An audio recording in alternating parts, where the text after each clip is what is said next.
7:49 en el territorio continental ecuatoriano, buscando la verdad y abogando por la unidad nacional en pro de la paz y la seguridad en el Ecuador. Queremos saludar a nuestros siguientes invitados: la doctora Rudy Hidalgo, académica, decana universitaria, directora ejecutiva de la Corporación Participación Ciudadana, y está invitado también el analista licenciado Lolo Echeverría. El tema que ponemos en análisis tiene que ver con los desafíos, el rumbo que debiera tomar el gobierno luego de los resultados de la consulta popular. Para ello va a necesitar una asamblea que tiene que acoger y enmarcarse dentro del mandato popular. Hoy hay un análisis que quisiera citarlo en diario El Universo sobre lo que viene para el gobierno y la asamblea, y dice: el gobierno de Noboa está a un paso de ser la primera minoría de la Asamblea Nacional, es decir, buscar aglutinar un bloque que les permita al menos implementar algunos temas legislativos en la asamblea. ¿Cómo ve estos desafíos de esta perspectiva, doctora Rudy Hidalgo? Buen día. Buenos días, Miguel. Un saludo fraterno a todos quienes me escuchan. En relación a lo que usted pregunta, ciertamente la posconsulta plantea al presidente de la República desafíos bastante complejos. Por un lado, desafíos técnicos y por otro lado, desafíos políticos. Los desafíos técnicos que se le presenta al presidente tienen que ver necesariamente con el aparataje o el grupo de reformas que él tiene, o me imagino que tendrá listo para presentar a la Asamblea Nacional, producto del sí dado por parte de los ecuatorianos respecto a las preguntas, a las 9 preguntas, muchas de ellas que requieren reformas y que requieren acudir a la Asamblea. Por lo tanto, tiene el primer desafío con el cual él se enfrenta, es elaborar cuerpos legales o propuestas de cuerpos legales impecables, de modo que primero, por un lado, facilite la aplicabilidad de las preguntas aprobadas, y por otro lado también no quede la menor duda de la necesidad de que esas reformas sean de todas formas aplicadas. En segundo lugar, tiene otros desafíos técnicos que ya no son de consulta popular específicamente, sino de lo que que estaban ustedes conversando hace un momento en la entrevista pasada.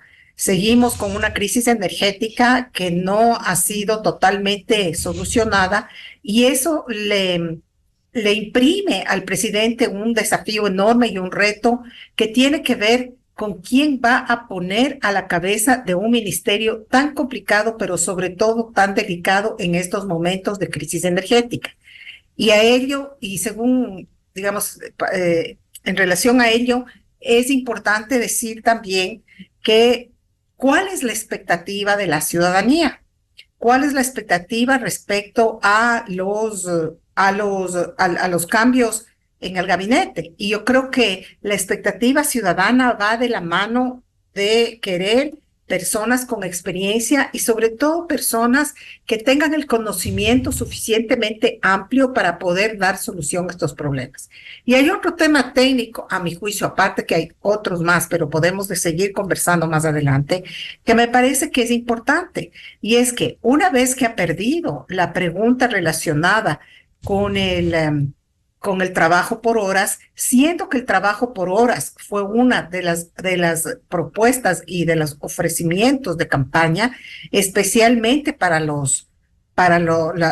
segmento joven, va a tener que ser bien creativo e idear nuevas formas que de alguna manera generen progreso, pero sobre todo genere movimiento económico, y eso a su vez genere mayor empleo. Quizá nuevas formas para atraer la inversión extranjera. Tengo entendido que el riesgo país ha bajado, eso es bueno, pero el riesgo país bajo tiene que de alguna manera venir acompañado con decisiones que ofrezcan seguridad jurídica. Y en el ambiente que estamos es bastante difícil, tomando en cuenta que los principales pilares institucionales como justicia, sobre todo, por ejemplo, y el tema del crimen organizado todavía sigue siendo pendiente. Y por otro lado, lo que usted mencionaba, para mí hay un desafío político, y el desafío político creo yo que es un gran reto para el presidente. Habida cuenta de que obviamente está en desventaja al nivel, sobre todo en el espacio que es tan importante como el espacio por excelencia político que es la Asamblea Nacional. Ya vemos que ha roto relaciones con la bancada más grande de la Asamblea, que es la bancada de la Revolución Ciudadana, y adicionalmente el Partido Social Cristiano ya emitió un comunicado a través del cual deja ver que se aleja de este acuerdo político inicial con el que partió la gestión del presidente. Y ya no tienen tampoco cercanía con el movimiento Construye, que era otra bancada importante. Y como usted menciona, eso le va dejando posibilidades mínimas al presidente de poder dialogar y gestionar políticamente. Ahora bien, es importante conocer cuál va a ser el operador o la operadora política en estos momentos tan difíciles. Tenemos nuevo ministro de gobierno que en teoría debería ser él la persona que de alguna manera articule estos diálogos, quizá a través del viceministerio.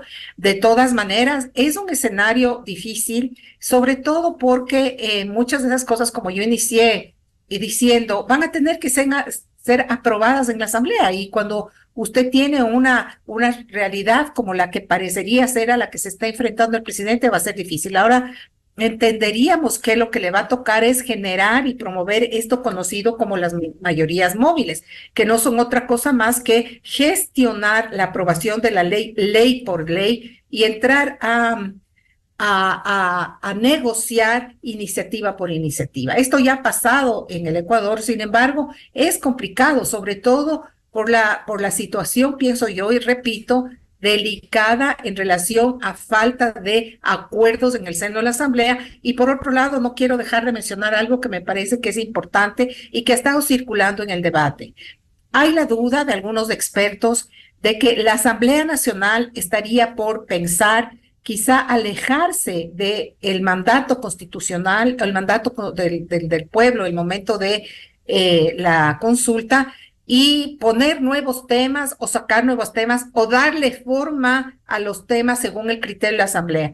Y eso no puede ser así. Es decir, hubieron preguntas clarísimas con sus anexos, se tiene que respetar la voluntad popular, y si no se lo hace así, entraremos de nuevo en un proceso de debate, pero sobre todo de pugna entre legislativo y ejecutivo, que es lo menos que conviene en este momento, a la luz además del proceso electoral, en el cual ya podríamos decir que estamos inmersos, a pesar de que el Consejo Nacional Electoral todavía obviamente no ha llamado elecciones. Como vemos, es un ambiente difícil desde lo técnico y desde lo político. Miguel, muchas gracias. Doctora Rudy Hidalgo, a propósito de lo que señala, pero eso sería muy grave si es que se intenta, como ya mencionó el propio presidente de la Asamblea, Henry Kromhle, incluir algunos temas, cuando el mandato de la Corte Constitucional es absolutamente claro respecto del dictamen 124 CP 24 sobre la consulta popular. El pronunciamiento dio cuenta que dice: queda vedado incluir claramente, tanto para el Ejecutivo cuanto para el Legislativo, porque dice la misma situación queda establecida por esta Corte hacia la Asamblea Nacional en el caso de que las reformas derivadas de la consulta que se plantea llegasen a su conocimiento. Es decir, no hay cómo, pero ya se ha mencionado esto, doctor Hidalgo. Sí, definitivamente esto no es solamente que no hay cómo, sino está prohibido por la ley. Y yo creo que no debemos seguir normalizando esta cultura de limpiarnos con la ley. Perdón que utilice ese término, pero en un Estado de Derecho tiene que respetarse las normas, y todas las tenemos que cumplir, todos y todas, aun cuando no nos guste. Y el mandato que proviene de un ejercicio de democracia directa es un mandato súper fuerte y es un mandato obligatorio. Entonces no se puede ni torcer, ni interpretar, peor todavía cambiar. Entonces creo que esa visión, si es que realmente van a aplicarla, es muy grave y yo creo que hay que estar alertas y hay que desde la ciudadanía insistir que eso no puede suceder. Bienvenido al licenciado Lolo Echeverría. ¿Cómo debiera implementarse este mandato popular a sabiendas de las necesidades? Uno de ellos, el tema de inseguridad, pero también respetando el ordenamiento jurídico y sin pretender incluir. Ya tenemos malas experiencias como fue el proyecto de reforma penal. Empezaron con unos temas y luego incluyeron para generar impunidad en el Ecuador. Lolo, buen día. Buen día, Miguel. Un saludo para Ruth, un saludo también para la audiencia. Pues tiene que aplicarse al pie de la letra de lo que aprobó la ciudadanía, porque es un mandato máximo en la democracia, la expresión popular en una consulta. Ahora, el problema es que tiene que tomar forma de leyes para la implementación y por lo tanto corresponde tanto al Ejecutivo como al Legislativo el establecer esas leyes con la mayor fidelidad posible al pronunciamiento popular. Pero no cabe ahí ningún desvío, ninguna viveza para incluir o retirar cosas de ese mandato. Yo creo que no se atreverá la legislatura a cambiar nada, ni el Ejecutivo en la elaboración de la ley ir más allá de lo que permite el mandato popular. Creo que por ahí empieza el respeto a la democracia y no solamente en cuanto al contenido, sino también en los plazos, porque ya hemos tenido casos en que no se establecen, no se dictan las leyes que ha mandado el pueblo, o si no, no se implementan los reglamentos. Todas esas son formas de falsear el pronunciamiento popular y esto es algo que no debe ocurrir en esta oportunidad, Miguel.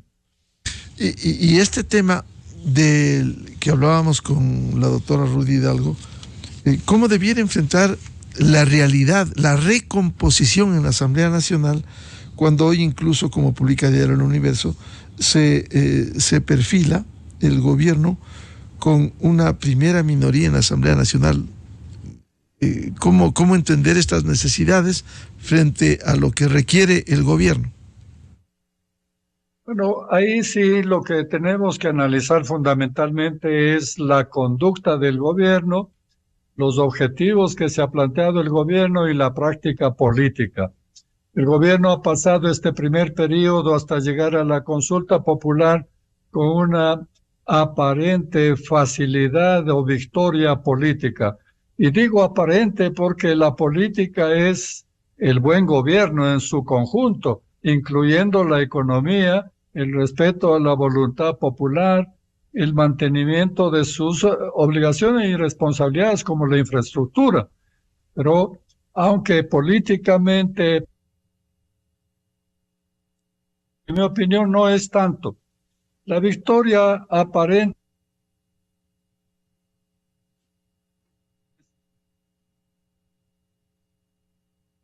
se fue participar en el gobierno de la Asamblea y ha conseguido también consolidar un grupo político mejor o mayor al que obtuvo en las urnas. Pero esto le deja ahora en una situación un poco empezar a improvisar en lo político, en lo económico y en lo de la infraestructura por el tema de la energía. Y en lo político me parece que intentará armar una mayoría, pero hemos vuelto en cierto modo a las viejas prácticas de armar una mayoría con diputados que pasan de un partido a otro, con traiciones políticas y con prácticas que no son las habituales en la democracia. Así que ahora tiene la sartén por el mango el Ejecutivo. Y vamos a ver qué hace con eso. cómo resuelve el problema de la energía, cómo implementa las leyes para dar la seguridad al país y después cómo enfrenta el tema de la campaña electoral, Miguel. Doctora Rudy Hidalgo, volviendo al tema del escenario de la Asamblea Nacional, es fundamental que aquí el gobierno, cuando envíe, una vez proclamados los resultados, tendrá que presentar de inmediato los proyectos. Habrá que ver esos proyectos que permitan que la Asamblea Nacional articule, implemente, de acuerdo con el mandato, insisto, esas reformas, al menos en el tema de seguridad. Perdón. Ciertamente, Miguel, yo creo que hay que estar atentos con el contenido de las reformas. ¿Cuál es la expectativa? En lo personal, la expectativa que desde la ciudadanía mantengo yo al menos es que los cuerpos legales que vengan y provengan del Ejecutivo sean cuerpos legales, como yo decía, impecables. Eso significa que hayan sido elaborados desde el derecho y sobre todo cumpliendo exactamente el mandato popular. Y de allí, por supuesto, pasar a la Asamblea. ¿Qué esperamos los ciudadanos desde la Asamblea? Esperamos responsabilidad. La responsabilidad significa que lo que quisiéramos ver es que la Asamblea ponga primero o ponga de partida el interés nacional y ponga primero el respeto a la ley y a la Constitución. Entonces, significaría que la Asamblea Nacional, por responsabilidad, debería recibir esas leyes y analizarlas y debatirlas y redactar los informes de acuerdo a derecho, no a intereses políticos. Porque hay que tomar en cuenta también que, por ejemplo, la bancada más grande, que es la bancada de la Revolución Ciudadana, ellos sin duda alguna van a ser contendores políticos con propio candidato en el proceso electoral.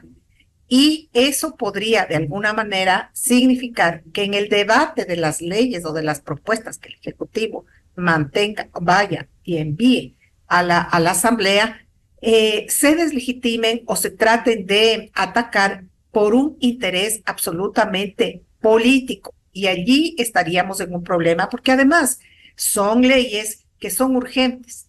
Existen plazos fatales establecidos mismos por la propia Constitución, a través de los cuales o dentro de los cuales el presidente tiene que presentar sus propuestas y tiene que presentar estas reformas cuando sea necesaria la reforma.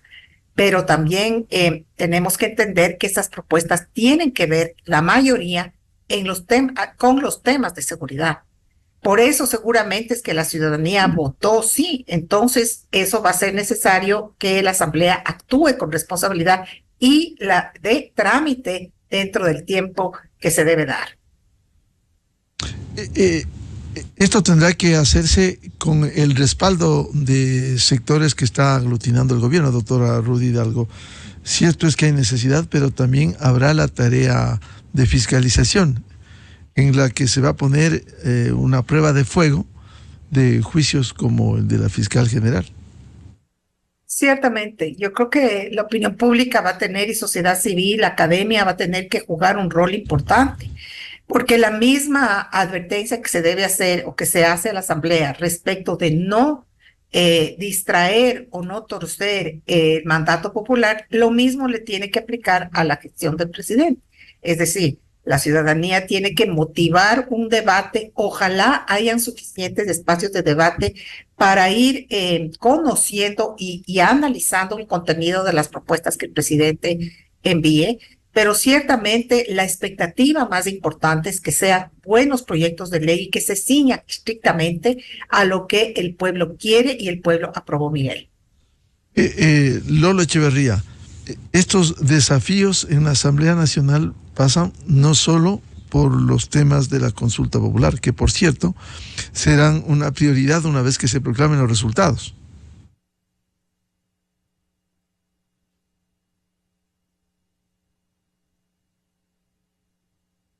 A ver, sí pasa por la composición nueva de la Asamblea Nacional. Es decir, el Ejecutivo ahora está tratando de armar una nueva mayoría. Y es evidente que este segundo tramo de la administración de la Asamblea va a dedicar más a la fiscalización que a la legislación. Y por eso hay el riesgo de que, embarcados en las fiscalizaciones como un modo de acción política para llamar la atención, para preparar la campaña electoral, se olviden de los proyectos y de la discusión y el examen responsable de los proyectos de implementación de la consulta popular.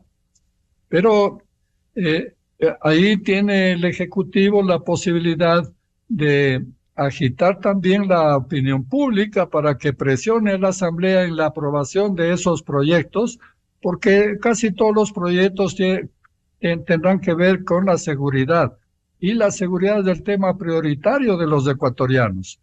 La Asamblea sabe, los diputados, los partidos que conforman la Asamblea saben que si se portan remolones en eso, afectan el interés prioritario de este momento, que es el de la seguridad. Así que tiene que ser por parte de la Asamblea el examen adecuado en cuanto a los tiempos y la dedicación a la fiscalización y a la legislación. Y por parte del Ejecutivo hay que tener también la preocupación de mandar con puntualidad esos proyectos de ley, y puesto que ya tiene un bloque numeroso en la Asamblea, entonces trabajar dentro de la Asamblea para promover las adhesiones necesarias para que se aprueben los proyectos en los términos en los que mande el Ejecutivo. Eso es el reto que hay en la Asamblea. No me parece tan difícil si es que la campaña electoral sale fuera de la Asamblea. Ahora, si empieza a mezclarse la campaña por parte del Ejecutivo o del Legislativo, ingresa la campaña electoral en la Asamblea, entonces sí vamos a tener problemas, Miguel. ¿Y qué tipo de problemas tendría que enfrentarse en medio de esta suerte de incertidumbre que vivimos? Bueno, hay dos problemas que pueden surgir. El uno es el de la fiscalización, que vuelvan, por ejemplo, sobre la idea de fiscalizar y buscar cómo confrontar con la fiscal. Eso sería un problema muy grave, porque creo yo que la fiscal representa el contrapoder, sobre todo en la primera etapa en la que hubo un acuerdo de los tres poderes más grandes del país, el gobierno, el Partido Social Cristiano y la Revolución Ciudadana. El único contrapoder era el de la fiscal. Y además, la fiscal era la que mejor representó la respuesta que esperaba la ciudadanía al problema de la seguridad. Entonces, la Asamblea ahí se jugaría también un problema, digamos, un tema muy delicado, si es que pretendiera volver sobre la fiscalización y el intento de censura. El otro problema es de legislación. Si la Asamblea, por razones electorales, por no darle gusto al Ejecutivo, pretendiera discutir los contenidos de la Asamblea al margen de lo que aprobó en la consulta popular el pueblo ecuatoriano. Y entonces puede ocurrir, esto sería una forma de que la campaña ingrese en la Asamblea, que se discutan y se polaricen los temas respecto de los contenidos de esas leyes. Claro, efectivamente pudiera mezclarse. Estamos a puertas ya en septiembre, el arranque de un proceso electoral. Por ello, doctora Rudy Hidalgo, esto pudiera contagiar las tareas que cumple cuando ya se viva un ambiente preelectoral. Yo creo, Miguel, que el tema de la campaña electoral va a ser sin duda alguna un elemento que va a estar presente en todos estos procesos. Y yo quiero ser pues, optimista en el sentido de que ojalá la Asamblea pueda separar, como dice Lolo, este clima electoral de la responsabilidad que ellos tienen de aprobar las leyes producto de una consulta y referéndum. Sin embargo, vista las experiencias de este país, tengo que decir que yo dudo un poco porque lo que ha venido sucediendo en la dinámica política del Ecuador es que quienes están en la Asamblea utilizan ese espacio también para posicionar sus candidatos o para posicionar su partido y movimiento de cara a las elecciones. Entonces, ahí creo yo que va a haber o podría haber un problema. Y de todas maneras, nuevamente le significa también un desafío para el presidente, porque va a tener que separar también todo, por un lado, el trabajo, concentrarse en el trabajo de la operativización de los resultados de la consulta con todo lo que eso significa, acuerdos políticos, mayorías móviles si son del caso, y por otro lado también articular las necesidades del país, la crisis energética, la falta de empleo, un montón de otras cosas que este país, que él heredó, digamos, o le tocó por mandato popular hacer frente, y además ir pensando también en un proceso electoral pensado, además que debe ser pensado súper estratégicamente, porque como él también va a ser un candidato para la reelección, todo aquello que no lo logre o que no sea atendido a tiempo va a significar un problema para él a la luz de las decisiones de la ciudadanía y su aceptación ante la ciudadanía de la gestión, y por ende podría afectar a su campaña electoral. Entonces, este tiempo que se viene, yo suelo decir o decía en pocos días atrás, antes de que sepamos los resultados de la consulta, se viene una segunda vuelta, que quizás es más difícil que la primera. La primera fue ganar o no las elecciones o el referéndum o la consulta, pero la segunda vuelta, usualmente después de un referéndum o consulta, es la más complicada, porque es una segunda vuelta que implica ya el trabajo fino de la negociación política y obviamente la capacidad de gestión desde el Ejecutivo y la capacidad además de concentrarse efectivamente en lo urgente, pero sin dejar de lado lo que él quiere lograr para el 2025, que es la presidencia de la República. ¿Eso implicaría de alguna manera esta activación política, doctora Hidalgo, en estos meses en donde se va a jugar juicios políticos, las reformas que deben implementarse por el mandato popular expresado en las urnas y también evidentemente el arranque de este proceso electoral? Sin duda alguna, yo pienso que hay varios factores que, como decía hace un momento, convergen. En esos factores, yo creo que hay que estar pendiente respecto del trabajo que va a realizar la Asamblea, porque los ojos de la ciudadanía y de todos los sectores sociales se van a dirigir a ella, porque finalmente la Asamblea va a tener en sus manos la capacidad de generar espacio político para, ¿cómo se llama?, para articular las propuestas del Ejecutivo, tomando en cuenta además, Miguel, que ya la Asamblea se ha autoproclamado en oposición. Esperamos que sea una oposición técnica. Tal vez no lo sea así, pero eso es lo que debería ser desde el deber ser, una oposición técnica. Pero quizá nos vayamos a encontrar en un escenario de oposición política. Además, esperemos que no se retome esta idea totalmente fuera de lugar de seguir articulando el juicio político contra la fiscal. Yo he visto que tienen en lista y en agenda una serie de juicios políticos que no necesariamente son relevantes en este momento democrático y que lo que podrían actuar o lo que podría hacer es volverse distractores de un momento trascendental para sobre todo ayudar al país a paliar el tema de la inseguridad. Recordemos que la mayor parte de las preguntas tienen que ver con el tema de la seguridad o de la inseguridad. Y eso es algo urgente, eso es algo de país y que debería ser puesto sobre la mesa más allá de los encuentros o desencuentros que pueda tener la Asamblea y sus bancadas contra el mismo presidente. Lolo Echeverría, esto que señala Rudy Hidalgo, una asamblea de oposición en los prolegómenos de una campaña electoral, ¿cuánto va a contribuir?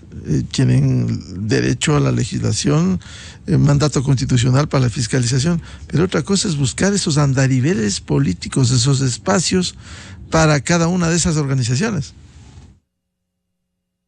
Bueno, me parece a mí que Hay algo en juego en este momento todavía más grande y que involucra otros problemas dentro y fuera de la Asamblea. Me parece que hasta ahora hemos vivido en una dicotomía de correísmo o anticorreísmo. Eso en cierta medida es una política fácil, porque uno no tiene posibilidades sino de escoger o ser correísta o anticorreísta. Ahora, aparentemente el presidente Noboa quiere superar esa etapa. En cierta manera ha derrotado al correísmo con la consulta y también con la aprobación de los proyectos de ley con el fin del acuerdo legislativo. Bueno, le ha ido mal al correísmo, por supuesto, pero también el presidente aparentemente aspira a derrotar al correísmo con un noboísmo. Es decir, que va a ser él el dominante en la política. Y solo así se explica esta movida tan interesante, sorpresiva, incomprensible, de buscar la exclusión del movimiento Construye, porque aparentemente era parte del anticorreísmo y podría sumar a una nueva mayoría. Pero ya desechó esa posibilidad en la primera intento, prefirió hacer mayoría con el correísmo. Y ahora cuando quiere la exclusión de Construye, significa que él quiere dominar la política. Esto es una operación complicada que va a afectar no solo la vida parlamentaria y las negociaciones dentro del Parlamento, sino también fuera. Es decir, ya vemos que involucra incluso otros poderes del Estado, como el Consejo Nacional Electoral. Estas cuestiones de Construye, la conducta de la presidenta del Consejo Electoral, Diana Tamaín, la designación como cónsul a su hermano, todo esto significa que aquí hay una especie de operación para cambiar una era política, la era del correísmo, anticorreísmo, para cambiar por otra etapa. Así que esto hace que se olviden otros temas como los temas de los servicios básicos, de la energía, incluso de la seguridad que se dé ya por conquistada o por satisfecha la oferta que se hizo, y entonces nosotros continuemos embarcados ciegamente en la política con olvido de los otros sectores, de la creación de empleo y de otros mecanismos para derrotar también la inseguridad. Entonces esta hiperpolitización que vivimos con el correísmo, anticorreísmo, es lo que aparentemente el presidente Noboa quiere superar, y esto no va a ser tan fácil y puede incluso llegar a ser traumático, Miguel. Bien, muchas gracias por estas reflexiones como secuela del mandato popular y lo que vendrá, la implementación tanto de los proyectos del Ejecutivo a la Asamblea Nacional, cuanto lo que debe hacer en estricto rigor, con respeto al ordenamiento jurídico de la Asamblea Nacional, los temas del mandato popular. Muchas gracias a la doctora Rudy Hidalgo y a Lolo Echeverría por atender a la revista de Opinión Democracia. Gracias, Miguel. Muchas Buen día. Chao. Enseguida, en la revista de Opinión Democracia. 8:23 minutos en el territorio continental ecuatoriano. Pausa publicitaria. Ya volvemos aquí en estudios con un reconocido economista académico, Pablo Lucio Paredes, para hablar de los temas económicos y un punto importante en la coyuntura, el acuerdo preliminar con el Fondo Monetario Internacional y lo que eso implicará para el Ecuador. Desde 1984 con Gonzalo Rosero. La revista de Opinión Democracia. Siempre líderes, siempre confiables. Enseguida regresa Miguel Rivadeneira a la búsqueda de la verdad. Bonjour y Quesos Kiosco presentan Habitantes del universo.